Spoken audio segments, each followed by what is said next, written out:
अब एक क्वेश्चन है रिजल्ट्स के रिगार्डिंग बच्चे रिजल्ट्स के बारे में पूछ रहे हैं कि रिजल्ट्स कैसे डिक्लेयर होगा, कितनी जल्दी होगा।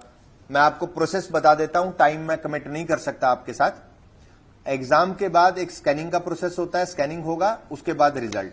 लेकिन हमें आप लोगों को करेक्शन पोर्टल के लिए भी टाइम देना है एज पर the statement given by the advocate general in the high court. उसके अकॉर्डिंगली करेक्शन पोर्टल कंप्लीट करने के बाद इमीडिएटली रिजल्ट डिक्लेयर कर दिया जाएगा। तो आप सब बच्चों से ये रिक्वेस्ट है कि जब भी करेक्शन पोर्टल हो उसको एक्सटेंशन के लेके रिक्वेस्ट ना करें और गिवन टाइम में ही आप उसको कंप्लीट कर दें। गिवन टाइम में कंप्लीट करेंगे तो रिजल्ट जल्दी डिक्लेयर कर पाएंगे। इसके अलावा जिन बच्चों की आइडेंटिटी में इशू है, हमें कुछ बच्चों पे उनकी आइडेंटिटी पे लग रहा है कि इनके फोटो ठीक नहीं है, इनके फॉर्म्स ठीक नहीं है, तो उन सारे बच्चों का भी हम लोग आइडेंटिटी प्रूव करने के लिए आप लोगों को बोलेंगे एग्जाम करने के बाद।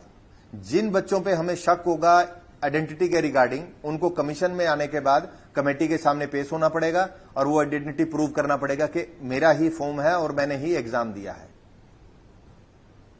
तो इसमें जो प्रोसेस होगा वो भी एग्जाम के बाद ही, आइडेंटिटी प्रूव करने के बाद भी हम रिजल्ट के लिए परस्यू करेंगे। कुछ बच्चों को के क्वेश्चन थे जो गूगल फॉर्म में तो नहीं आए हैं, लेकिन अदरवाइज कुछ बच्चों ने मुझे टेक्स्ट किए हैं मेरे मोबाइल नंबर पे कि हमने 2 फॉर्म फिल किए हैं। जिन बच्चों ने 2 फॉर्म फिल किए हैं ओल्ड सीईटी से और न्यू सीईटी नंबर से, हम उनको टाइम देंगे करेक्शन पोर्टल के टाइम पे, वो अपने दोनों रजिस्ट्रेशन नंबर को मर्ज कर लें और उसके रिगार्डिंग ही फिर आगे फर्दर जो प्रोसीडिंग होगी उसके रिगार्डिंग ही चलेगी।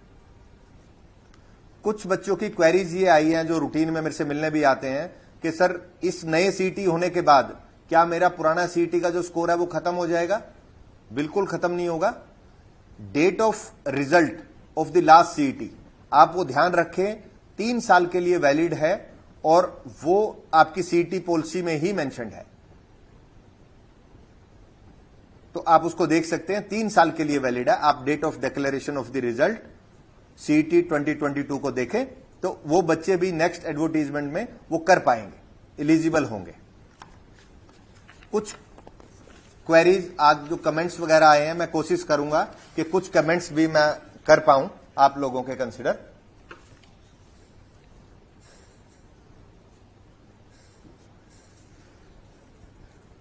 इसमें डिफरेंट टाइप के क्वेश्चंस बच्चों के आ रहे हैं, रिप्लाई फाइलिंग के लिए भी।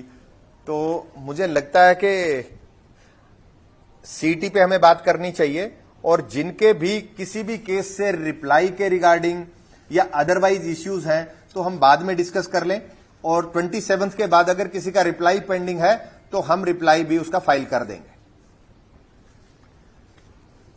24 ग्रुप के रिप्लाई के रिगार्डिंग रिक्वेस्ट है, स्टेनो स्किल टेस्ट जल्दी करवाने के बारे में रिक्वेस्ट है। सीईटी के बाद हम लोग ये सारी चीजें करेंगे। एक मैसेज आया है कि एग्जाम से 1 दिन पहले का भी बस सर्विस फ्री होगी क्या? ये विषय हमारे आया था और हमने ट्रांसपोर्ट डिपार्टमेंट के साथ वर्बल डिस्कशन किया है, वो इसके बारे में आपको जल्दी ही बताएंगे। अगर कोई ऐसा कोई इश्यू होगा तो आप ट्रांसपोर्ट डिपार्टमेंट के इंस्ट्रक्शन देखते रहें, आपको इसका मैसेज मिलेगा, चिंता करने की जरूरत नहीं है।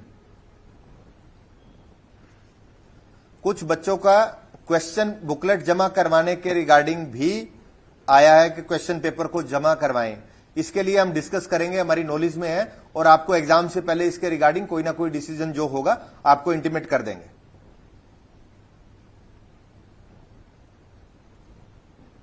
और एनालिसिस के लिए ऑलरेडी हम अपलोड कर पाए हैं। इसके अलावा मेरे भी कुछ वो है कि मैं भी आपसे रिक्वेस्ट करूं कि कुछ चीजें हैं जो आप लोग, कुछ लोग मिस इन्फॉर्मेशन सर्कुलेट करते हैं, मुझे नहीं पता उनकी क्या इंटेंशन होती है, लेकिन आप किसी भी